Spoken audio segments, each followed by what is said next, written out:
In the soft and vast stillness of the ancient Mongolian plateau long before the world knew the name of the great Khan,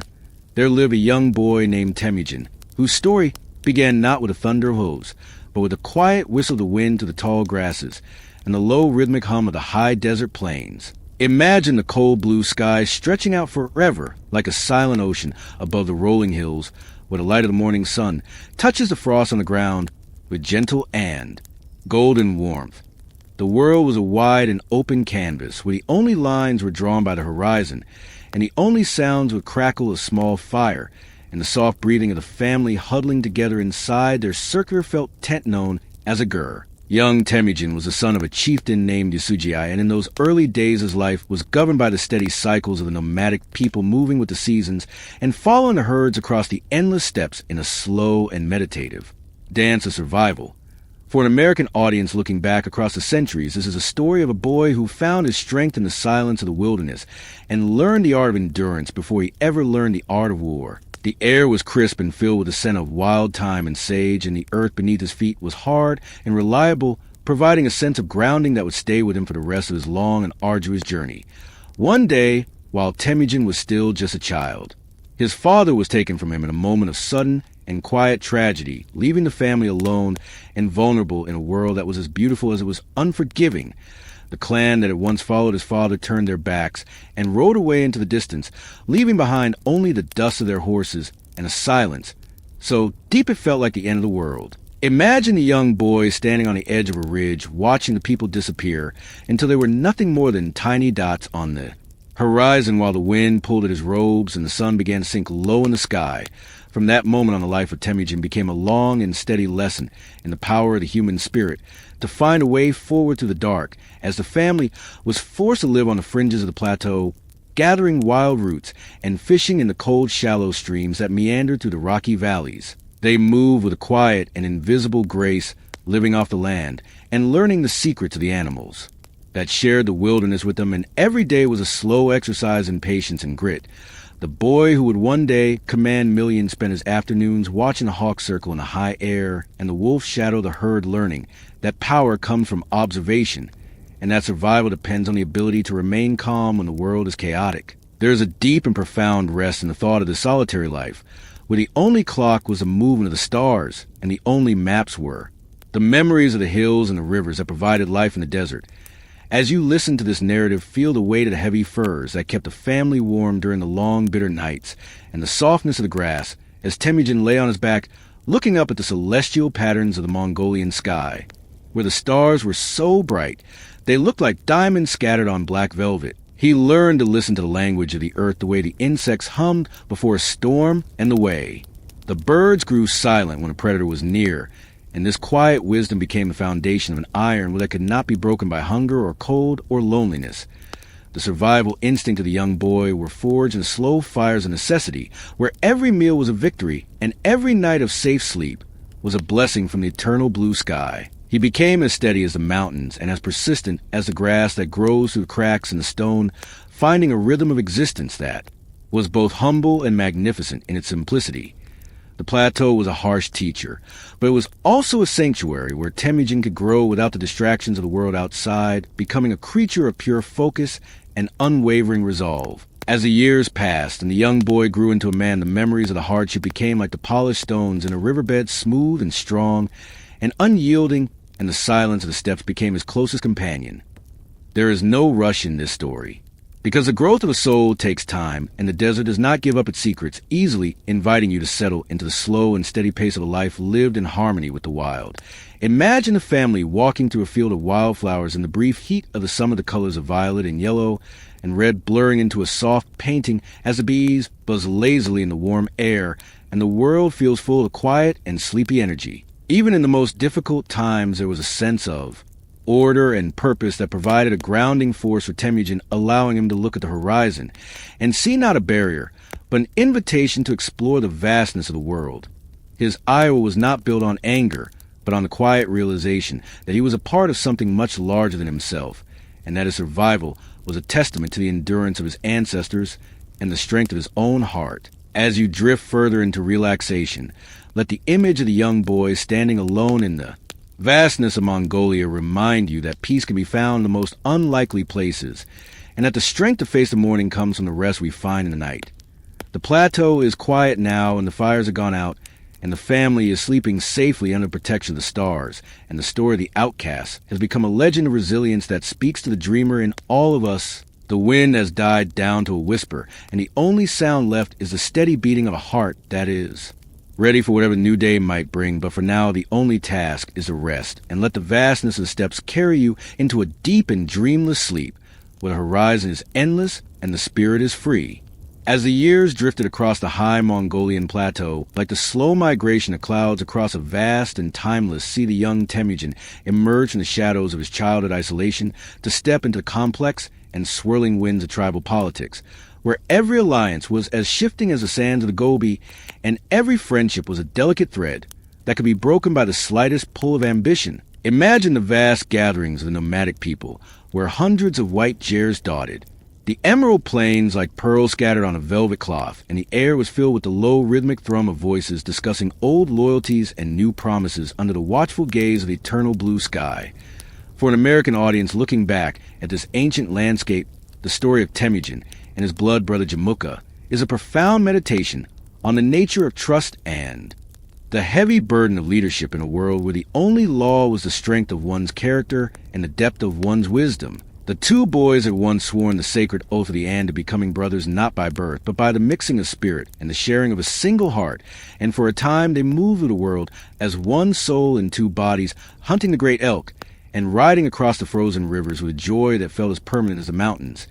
However, as they grew older, the paths of the two brothers began to diverge like the branches of a river flowing toward different oceans, because Jamukha believed in the old ways of the aristocracy, where power was a birthright handed down to the lines of noble blood, while Temujin began to envision a new world where a man's worth was measured by his actions and his loyalty rather than the name of his father. This quiet disagreement grew slowly and steadily like the frost that creeps across the grass at night, turning the warmth of their brotherhood into a cold and brittle tension that eventually reached a heartbreaking breaking point on the open plains. The betrayal by Jamukha was not a sudden act of violence, but a slow, drifting away a series of subtle moves in the grand game of tribal chess that left Temujin to realize that his oldest friend had become his greatest rival. Imagine the two armies facing each other across a wide valley where the grass was tall and the wind carried the scent of coming rain, while the two leaders looked upon one another with a mixture of sorrow and iron resolve, knowing that only one vision of the future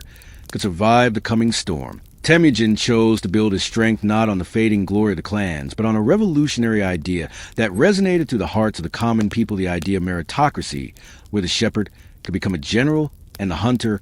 could become a prince if they showed the courage and the skill required to lead. He gathered around him a circle of loyal companions known as the Noker, who were bound to him by a shared dream of a unified nation, where peace would finally replace the endless cycle of theft and revenge that had plagued the steppes for generations. This new system of organization was as precise and orderly as the stars in the sky, allowing his followers to move with a synchronized grace that made them feel like a single living organism capable of overcoming any obstacle to the power of collective effort and mutual respect.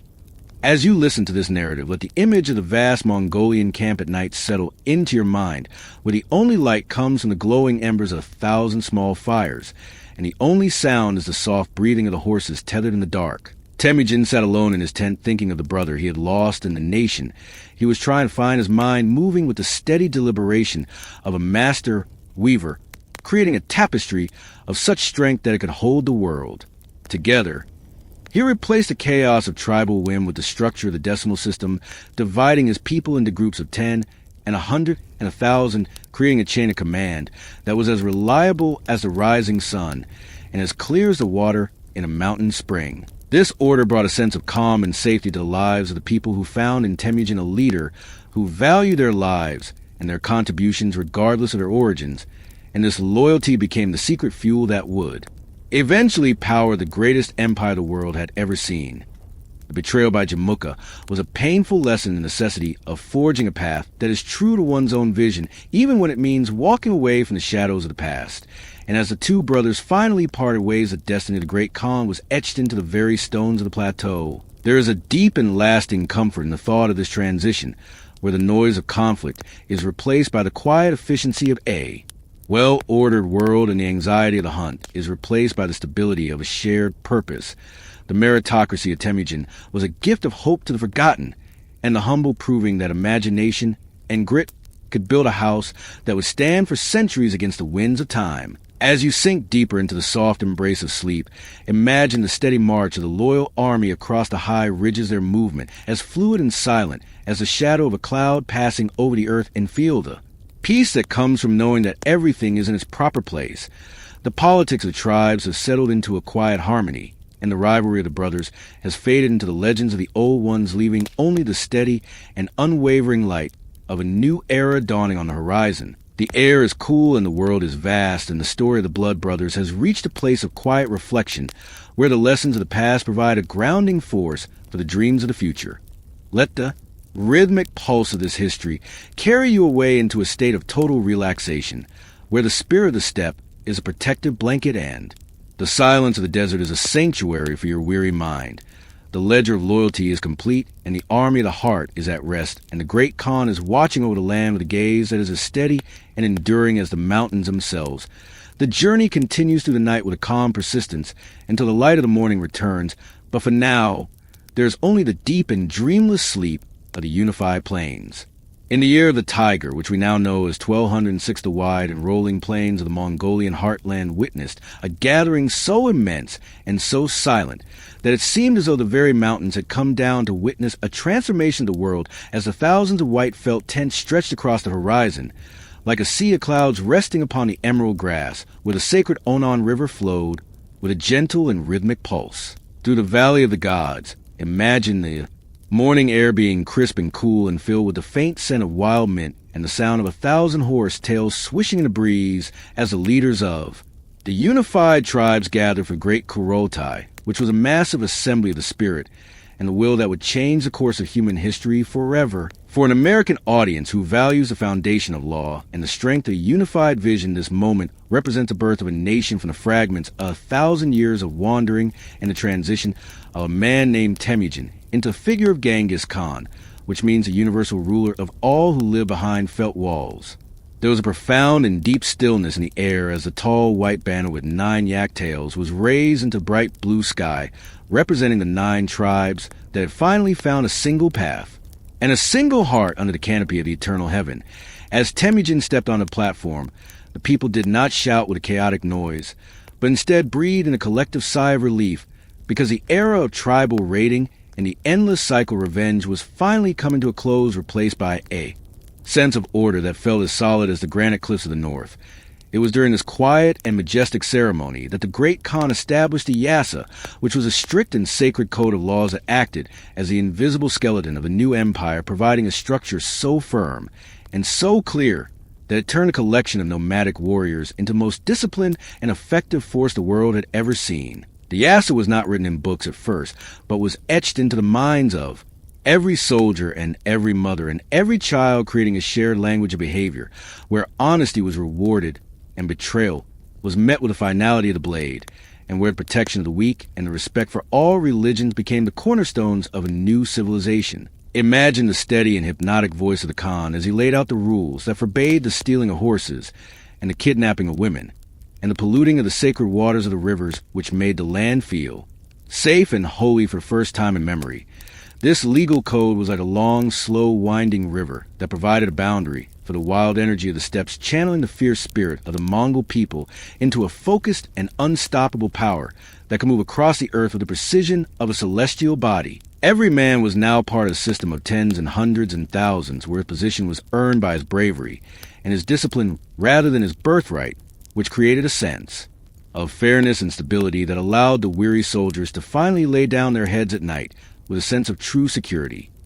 The construction of this war machine was not an act of anger, but an act of supreme organization, where the horses were groomed with rhythmic care, and the bows were strung with a patient hand, and the logistics of the march were planned with the quiet intensity of a master chess player. As you listen to this narrative, let the image of the great Khan sitting on his simple wooden throne settle into your mind, where the only sound is the flapping of the banners in the wind and the distant lowing of the cattle in the valley, and the world feels perfectly balanced and perfectly still. The Yasa provided a common ground for people who had once been enemies, allowing them to share a fire and a meal, and a dream of a world without borders where a traveler could carry a golden plate from one end of the empire to the other without fear of harm.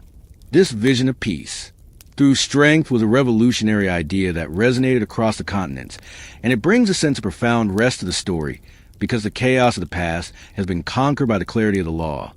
The transition of the Mongol tribes into a unified empire was a long and steady walk through the landscape of the human soul, where the jagged edges of the ego were smoothed over by the collective need for survival and greatness. The sky over the Kurultai was a deep and endless blue, reflecting the infinite possibilities of the people who had finally found their voice and their purpose under the leadership of a man who saw the world not as it was, but as it could be.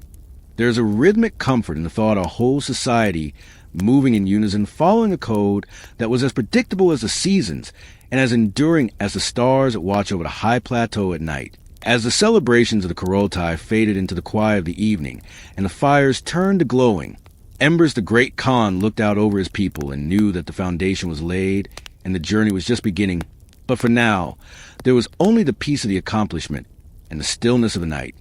The Yasa was the anchor that held the empire together during the storms to come, and its presence and story provides a grounding force that allows you to let go of the day and settle into a deep and restorative state of existence. The world is now governed by a law that makes sense, and the tribes are no longer fighting, but are sleeping side by side in the shadow of the mountains,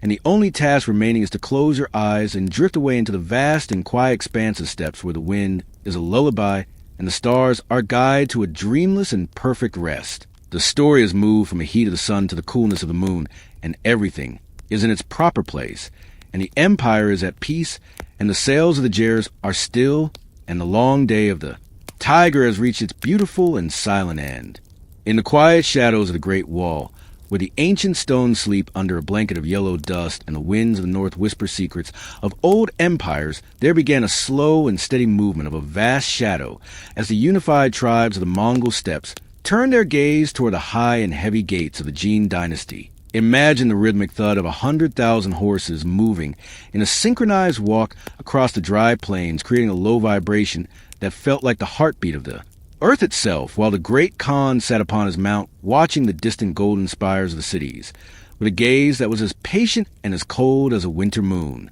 For an American audience who understands the weight of history and the slow grind of a grand campaign, this section of the story is a long meditation on the transition from the open freedom of the grass to the rigid stone reality of a walled world where the Mongols had to learn the art of the siege and the power of the mind over the sword. The Jin dynasty was a place of high walls and deep moats and towers that reached the clouds, built by men who believed that stone was stronger than spirit. But Genghis Khan knew that the greatest fortress is the one built in the mind, and he began to weave a tapestry of psychological warfare that was as complex and as quiet as a spider spinning a web in the corner of a dark room. He did not rush the gates with a loud and frantic energy, but instead moved with a terrifying silence, allowing rumors to fly ahead of his army, like birds escaping a storm, spreading stories of a force that was invisible and invincible until the defenders inside the cities began to jump at the sound of their own shadows. As you listen to this narrative, feel the coolness of the morning air as the Mongol scouts disappear into the mist and the way the sun reflects off the iron helmets of the Jin soldiers who stand on the ramparts, waiting for an enemy they cannot see. The Khan realized at the break. A city of stone, he must first understand the stone. And so he gathered around the most brilliant engineers and scholars in the lands he had passed, using their knowledge to build massive wooden structures that could hurl heavy rocks through the air with a rhythmic and repetitive motion that sounded like a giant knocking on a door. The adaptation to siege tactics was a slow and steady process involving the diversion of entire rivers and the building of vast earthworks that changed the very shape of the landscape, making the world feel like a giant puzzle being solved by a master of patience. There's a deep and profound rest in the thought of this careful planning, where every move was calculated with the precision of a clockmaker, and every day was a step closer to a goal that was as inevitable as the changing of the seasons. The Mongols would camp in the distance, making thousands of tiny fires at night that looked like a second galaxy fallen to the earth, creating a visual lullaby of light that kept the defenders awake, while the nomads slept soundly in their felt chairs, dreaming of the open plains. The psychological pressure was like a heavy blanket that grew thicker with every passing hour as the great Khan sent messages of peace and messages of terror in a back-and-forth rhythm that exhausted the spirit of the Gene Emperor until the walls themselves seemed to grow tired of standing. Imagine the sound of the massive wooden catapults being pulled back with a slow creak and the silence that followed before the stone was released flying through the air with a low whistle that faded into the distance. The siege of the cities was not a flurry of action, but a long and steady waiting game where time was the most powerful weapon, and the Khan used it with the grace of a man who knows he has all the eternity in his hand. The transition from nomadic raiding to organized military engineering was a testament to the flexibility of a human mind and its ability to adapt to any challenge through focus and collective will. The cities of the Gene eventually opened their gates not just because of the stones that fell, but because of the spirit that never wavered and the way the world shifted to accommodate the new power of the North. As the dust of the campaign settles and the fires of the Silk Road burn with a low and steady flame, let your mind wander to quiet gardens inside the captured palaces where the water in the fountains is still, and the only sound is the rustle of the silk hangings in the breeze. The great Khan had proven that the world was large in the steppes, but he remained a man of the earth who found his peace in the wide open spaces and the quiet. Moments before the dawn, the campaign against the Gene was a bridge between the old world and the new, and its story provides a grounding force that allows you to sink deeper into a state of total relaxation, where the walls are gone and the horizon is clear and the mind is free to roam across the peaceful landscapes of history. The soldiers are now resting in the shade of the Great Wall, and the horses are grazing on the tall grass, and the sound of drums has been replaced by the soft singing of the wind to the mountain passes. Let the repetition of this thought guide you into a deep and restorative sleep, where the shadows are soft and the light is dim, and the world is governed by a quiet and unshakable order that lasts until the morning sun returns to paint the earth in shades of gold and amber once again. The story of the first campaign has reached its end, and the empire is at rest, and the silence of night is a protective shield that wraps around you as you drift away into a dreamless and perfect peace. In the velvet darkness of the 13th century, where the ancient trade routes of the Silk Road stretched like long silver threads across the deserts of Central Asia,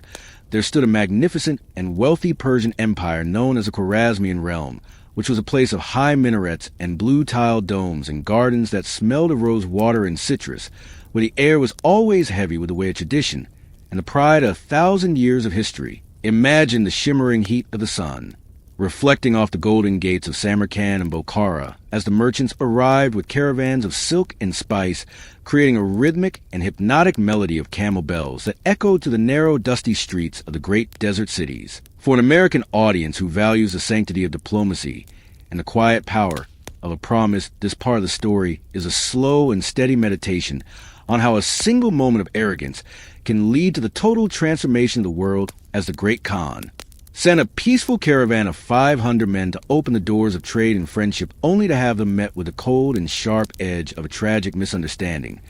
The governor of the city of Otrar, blinded by greed and a false sense of security, committed a diplomatic insult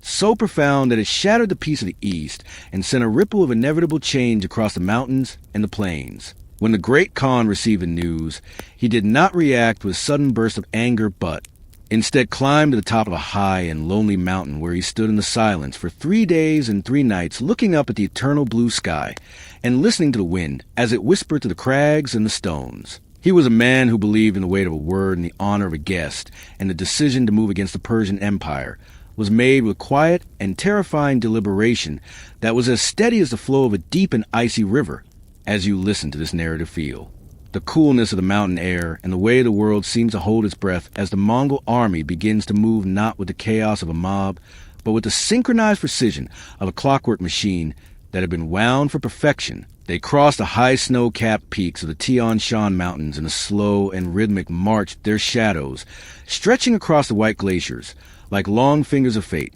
while the horses moved with steady and repetitive clip-clop against the frozen ground. The fall of the Khwarezmian Empire was not just a military campaign, but a total and systematic dismantling of a world that had forgotten the value of humility, and the Mongol reputation for swift and total dominance was cemented in the dust of the desert, where every city was met with a demand for surrender that was as clear and as final as the setting of the sun. The Great Khan divided his forces into 4 separate columns that moved across the landscape like the 4 winds of a storm converging. On the heart of the empire, with a speed that defied the imagination of the Persian generals who were used to the slow and predictable pace of traditional warfare, imagine the sound of the drums beating in a low and constant rhythm as the cities of the empire began to realize that the mountain of the north was moving toward them and that the walls they had built for centuries were no more than sand against the tide. The destruction was methodical and quiet in its efficiency as the Mongols used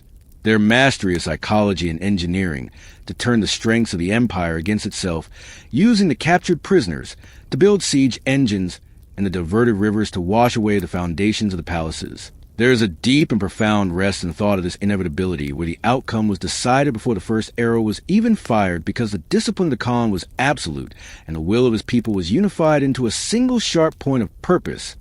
The great cities of the Silk Road, which had stood for 1,000 years, were transformed into quiet fields of rubble, where the only thing left was the sound of the wind blowing through the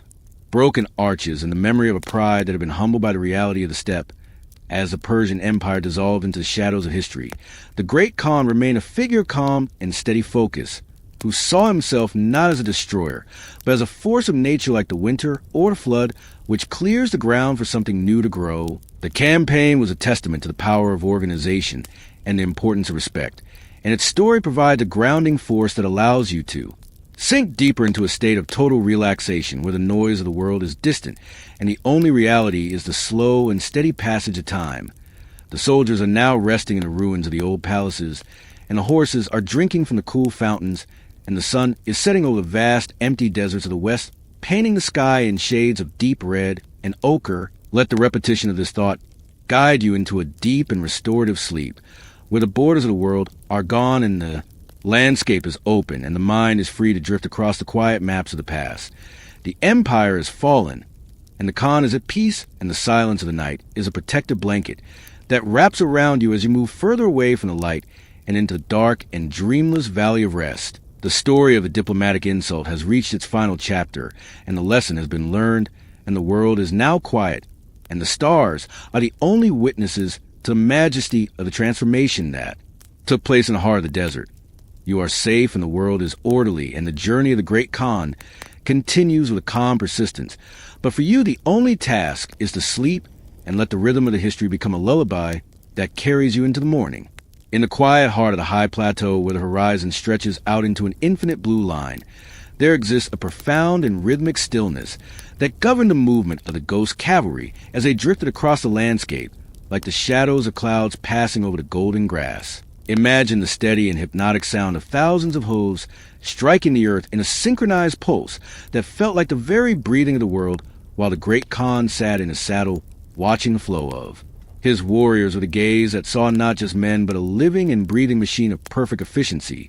For an American audience who appreciates the elegance of design and the power of innovation, this part of the story is a long and slow meditation on the military genius that transformed a group of hunters into an unstoppable force through the mastery of technology and the use of the mind as a weapon. The center of this power was a composite bow, which was a miracle of ancient engineering, crafted with layers of birch and horn, and sinew glued together with the patience of a master woodworker, until it possessed a strength and a range that exceeded anything the world had ever seen. Imagine the bow being pulled back with slow and steady tension, the wood creaking softly in the cold morning air before the arrow is released to fly through the sky with a low and constant hum that sounds like a distant lullaby. The Mongol warrior lived in his saddle, and his movements were as fluid as the water in a mountain stream, allowing him to fire his arrows with precision that remained unchanged even when his horse was at a full gallop, creating a continuous and repetitive rain of cedar and iron that overwhelmed the senses of the enemy. There's a deep and profound rest in the thought of this mastery, where the man and the horse and the bow were unified into a single soul that moved with the grace of predator in the tall grass. The most famous of the Khan's innovations was the famed retreat, which was a masterpiece of psychological patience, where the Mongol army would appear to break and run in a state of chaotic fear, drawing the enemy out of their strong positions into the open plains where the trap was waiting to be sprung. Imagine the long and dusty miles of the chase, where the only sound is the heavy breathing of the horses and the clatter of armor as the enemy follows the retreating ghost cavalry further and further away from safety until a moment to Khan gives a silent signal, and the riders turn back with sudden and quiet intensity to surround those who thought they were the hunters. This tactic required a level of discipline and trust that was built over years of sheer hardship, and it turned the battle into a slow and inevitable dance where the outcome was decided by the one who could remain calm for the longest period of time. The command structure of the army was equally revolutionary, being decentralized and flexible like the branches of a willow tree that bend in the wind but never break, as every officer was empowered to make decisions based on the reality of the ground rather than waiting for orders from a distant throne. This created a sense of order and reliability that made the army move with a terrifying speed, appearing in 3 places at once and disappearing before the dust had even settled on the road. The light cavalry was the heartbeat of this movement, with each soldier maintaining a string of 5 or 6 horses that allowed them to ride for days and nights without stopping, changing mounts with a rhythmic and practiced ease that felt like the changing of the seasons. They carried their world with them in small leather bags, eating dried curd and drinking the milk of the Mars, while the fire of their ambition was kept burning by the quiet words of the great Khan, who spoke of a world without borders and a peace that would last for 1,000 years. As you listen to this narrative, feel the coolness of the night wind against your face as the ghost cavalry moves across the desert in a silent and steady line, their banners fluttering with a soft and repetitive sound that guides your thoughts into a state of total relaxation. The military genius of Genghis Khan was not built on brute force, but on a quiet observation of the patterns of nature and the ability to organize the human spirit into a force that was as predictable and as powerful as the tide. The arrows are now back in their quivers, and the bows are resting in their leather cases, and the horses are grazing on the silver grass under the light of a full Mongolian moon that paints the landscape in shades of gray and pearl. There is a rhythmic comfort in the thought of this mechanical perfection, where every gear was in its proper place, and every movement was a step toward a harmony that the world had never known. The ghost cavalry has vanished into the mist of history, leaving behind only the memory of their speed and the legend of their precision, but the peace they created remains a grounding force of the story, allowing you to sink deeper into the soft cushions of the night. The world is quiet, and the armies are still, and the great Khan is sleeping in his tent while the stars move in their slow and steady circles above the high plateau, providing a sense of eternal safety and order. Let the repetition of the horse's stride and the whistle of the wind be your final lullaby as you drift away into a dreamless and perfect sleep, where the horizons are wide and the air is fresh and the spirit is as free as the eagles that soar above. The mountains.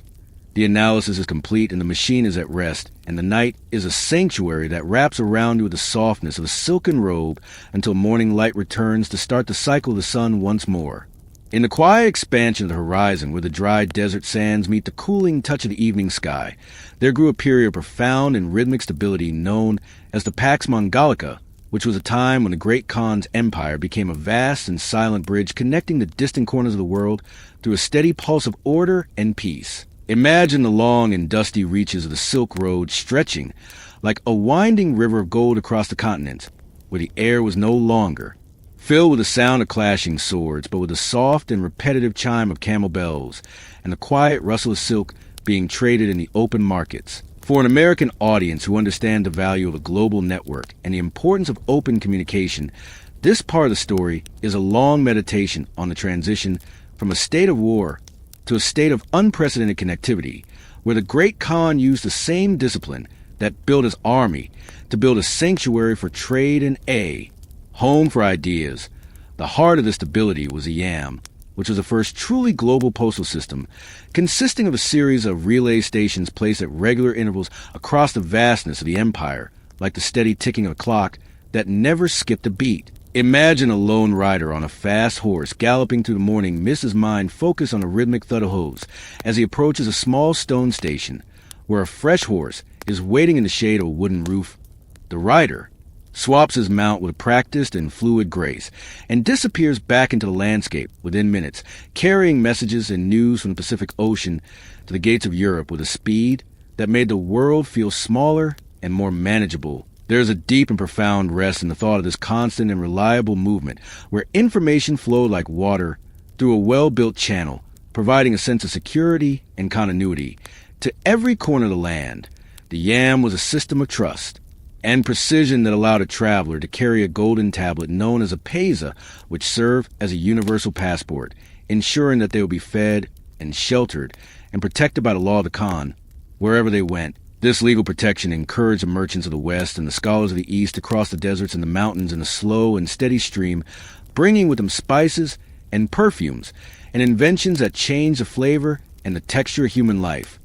The Silk Road became a place of religious tolerance where the bells of the Christian churches and the chants of the Buddhist monks and the calls of the Muslim muezzins lived together in a quiet and respectful harmony because the great Khan believed that all faiths were like the different fingers of a single hand reaching toward the same eternal sky. Imagine the peaceful gardens of the caravanserais where travelers of all nations sat together under the cooling shade of the date palms sharing stories of distant lands while the smoke from their pipes drifted up into the heavy air of the desert night. This cultural exchange was a slow and beautiful process that smoothed over the rough edges of the world, making the unfamiliar feel familiar and the distant feel close to the power of shared experience and mutual benefit. The empire was held together not just by force, but by the realization that life was better when the roads were open and the taxes were fair, and the law was predictable like the rising and the setting of the sun. The great Khan created a world where a young woman could carry a sack of gold on her head from one end of his realm to the other, without fear of being harmed, which was a testament to the absolute order that governed the land like an invisible blanket of safety. As you listen to this narrative, feel the weight of the heavy coins being traded in the stalls and the smoothness of the jade stones being polished by the hands of the craftsmen, while the world outside moves with slow and hypnotic energy. The Pax Mongolica was a period of rest for a weary planet, allowing the wounds of the past to heal under the steady administration of the Mongol officials who kept the records with a quiet and repetitive scratch of the pen on thick parchment. There is a rhythmic comfort in the thought of this bureaucracy, where every bale of cotton and every jar of oil was accounted for in the ledgers of the state, creating a foundation of prosperity that lasted for generations. The transition from the chaos of tribal warfare to the organized peace of the empire was a miracle of human will, and the great Khan sat in his simple tent in the north watching reports arrive through the yam with a sense of quiet satisfaction. He had turned the sword into a tool for building and the horse into a vessel for message and the desert into a highway for the soul, making the world a place where everything was orderly and everything was beautiful and everything was exactly where it was supposed to be.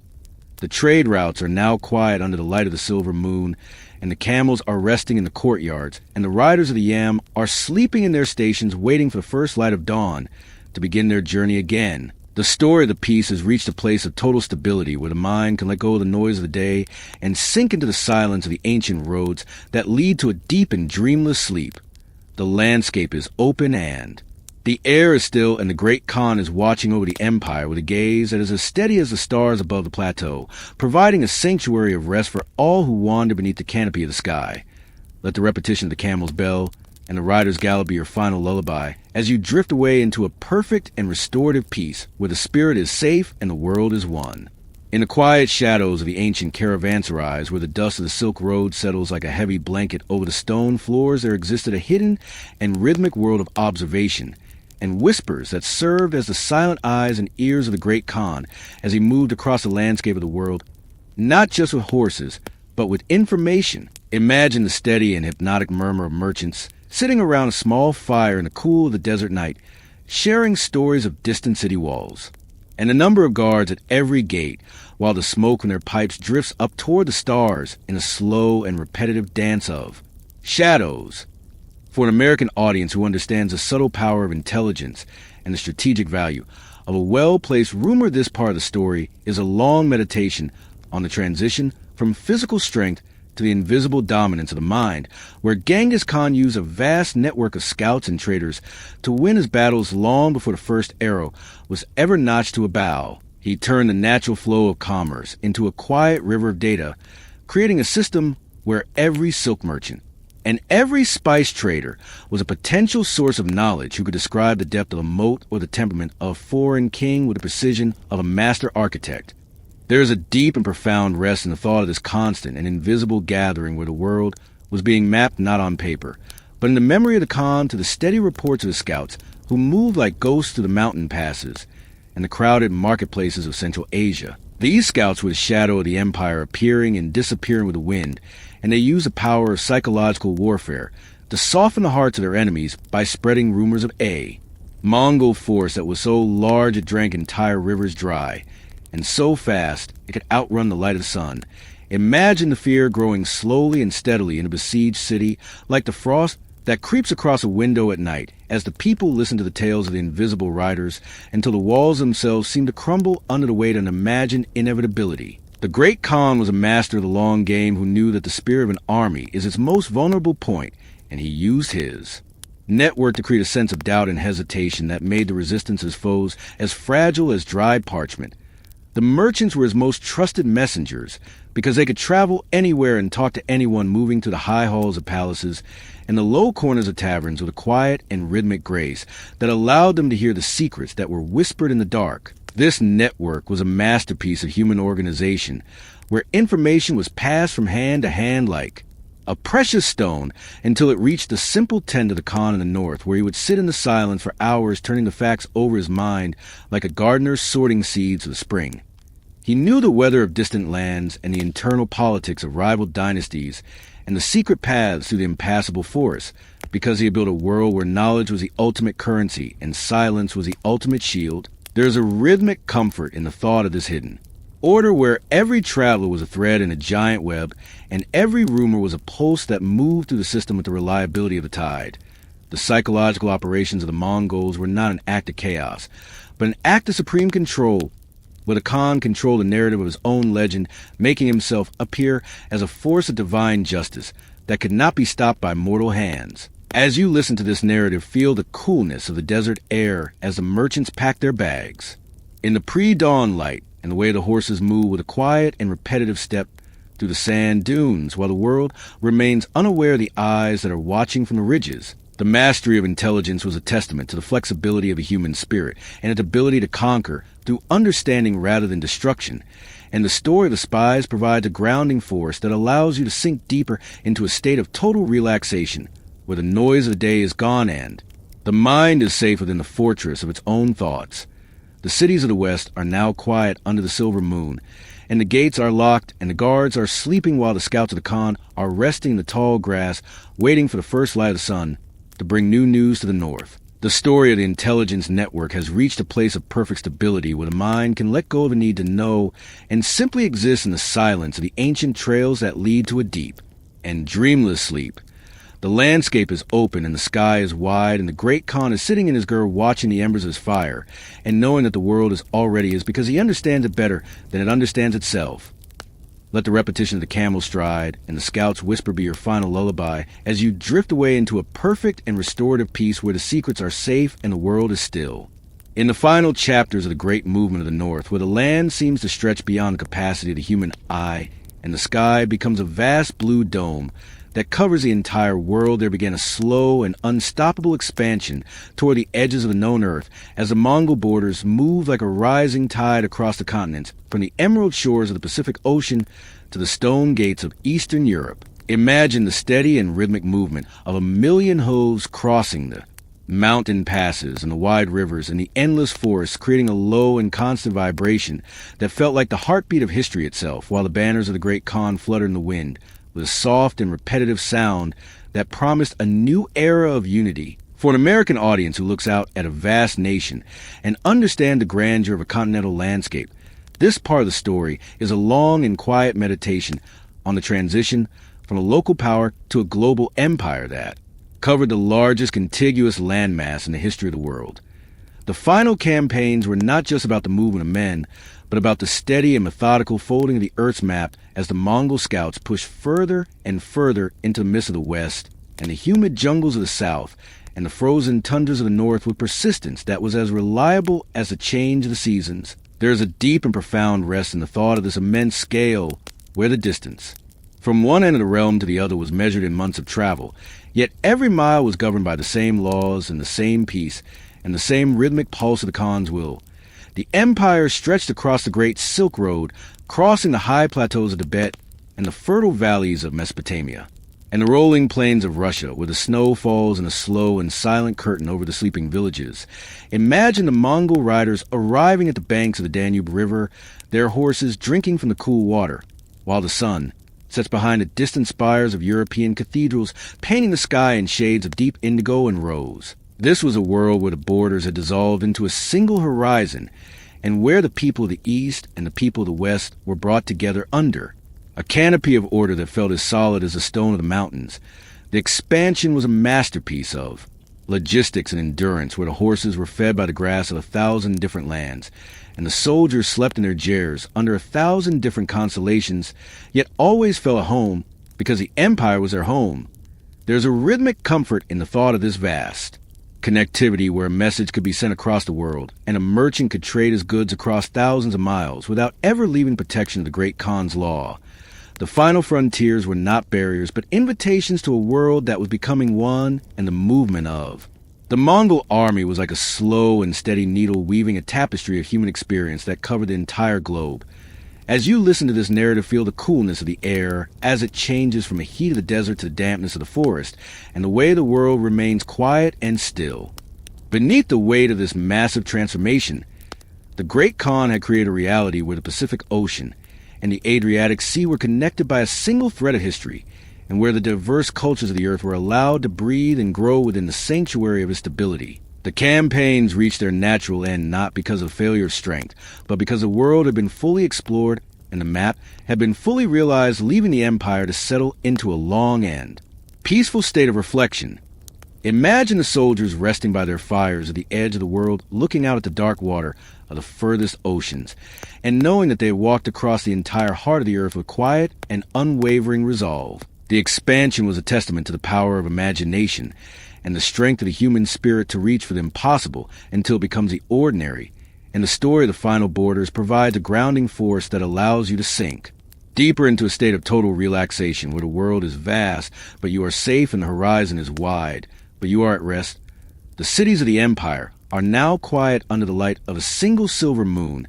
and the roads are empty and the banners are still, while the spirit of the great Khan watches over the land from the high peaks of the north. The story of the expansion has reached its final destination, and the world is now one, and the silence of the night is a protective blanket that wraps around you as you drift away into a dreamless and perfect peace.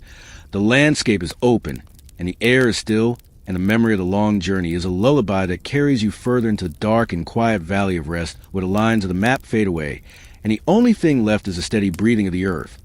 You are safe, and the world is whole, and the journey is complete, which means you can finally let go and sleep. In the quiet fading of the late summer heat in the year 1227, as the shadows of the Burkhan Khaldan Mountains began to stretch like long, dark fingers across the sacred valley of the Mongol heartland, there occurred a transition so silent and so mysterious that it seemed as though the earth itself had decided to hold its breath to honor the passing of the great Khan into the realm of the eternal blue sky. Imagine the stillness of the air inside the simple felt wear. The only sound was the rhythmic and heavy breathing of the old warrior, whose eyes had seen more of the world than any man who had ever lived before him, while outside the thousands of horses stood as motionless as stone statues under the pale amber light of the setting sun. For an American audience who understands the quiet majesty of legacy and the deep peace of a life's work, reaching its final chapter, this part of the story is a long and slow meditation on the mysterious departure of Genghis Khan and the invisible footprint he left upon the map of Eurasia. The details of his passing are buried beneath layers of legend and time, like a river that flows beneath the sand. And it is said that as his funeral procession moved back toward the north, any living thing that crossed its path was brought into the silence, so that no one would ever know the exact location of his final resting place. Imagine the slow and steady movement of the heavy wooden cart, carrying the master of the world across the endless steppes, where the only music was the creaking of the wheels and the low chanting of the shamans as they moved through the tall grass. In a trance-like state of mourning, they chose a spot in the mountains where the wind is the only visitor, and after the burial, it is told that 1,000 horses were ridden over the ground until the earth was as smooth and as level as the plains around it, and then a forest was planted, or a river was diverted to hide the grave forever, so that the Khan could rest in a solitude that was as vast as his empire. There is a deep and profound rest in the thought of this hidden sanctuary, where the man who conquered the world is now one with the soil and the stone of his ancestors, providing a grounding force for the history that followed. But the spirit of the Khan did not sleep for his descendants like Kublai Khan, and the leaders of the Golden Horde took the flame of his vision and used it to light the way for a new era that shaped the modern world in ways we still feel today. They built the great cities of China and the trade routes of Russia and the administrative systems of Persia, turning the military machine into a long and steady pulse of governance that encouraged the flow of paper and gunpowder and silk across the continents. Kublai Khan sat in his palace of marble and gold in the south, dreaming of a world that was both Mongol and modern, while the Golden Horde maintained the security of the northern roads for centuries, allowing the exchange of ideas to move with the reliability of the tide. The legacy of the Khan was like a long and winding river that split into many branches, each one nourishing a different culture and a different landscape, until the entire map of Eurasia was transformed into a single interconnected tapestry of human achievement. There's a rhythmic comfort in the thought of this continuity, where the work of one man became the foundation for millions of lives, and where the order he established provided a sense of stability that outlasted his own breath by hundreds of years. The world was no longer a collection of isolated islands, but a unified whole where a message could travel from the gates of Europe to the shores of Japan within the sanctuary of a single law and a single peace. As you listen to this narrative, feel the coolness of the night air as it moves over the hidden grave in the mountains, and the way the stars continue to shine with a steady and indifferent beauty. Over the ruins of the old empires and the rise of new ones, the history of the Mongols is a story of endurance and the belief that a single vision can change the shape of the earth, and as the centuries pass, the dust of the campaigns has settled into a quiet and fertile soil where the modern world continues to grow. The great Khan is gone, but his influence is everywhere in the borders of nations and the pathways of trade and the shared heritage of the people who live beneath the eternal blue sky. The story of the military genius has reached its absolute end, and the world is now quiet, and the empire has become a memory that is as stable and as enduring as the mountains themselves. There is a deep and lasting comfort in the thought of a journey that ends in such total and perfect mystery, allowing the mind to let go of the need for answers and simply sink into the silence of the landscape. The horses are all resting, and the banners have been folded away, and the fires of the camp have turned to gray ash while the moonlight paints the world in shades of silver and pearl. You are safe within the embrace of history, and the rhythm of the story has become a final and soothing lullaby that carries you into a deep and dreamless sleep, where the horizons are infinite and the spirit is at peace. The masterpiece of the empire is finished, and the journey of the boy from the steppes is complete, and the night is a dark and quiet sanctuary where you can finally close your eyes and drift away into the stillness of the forever sky.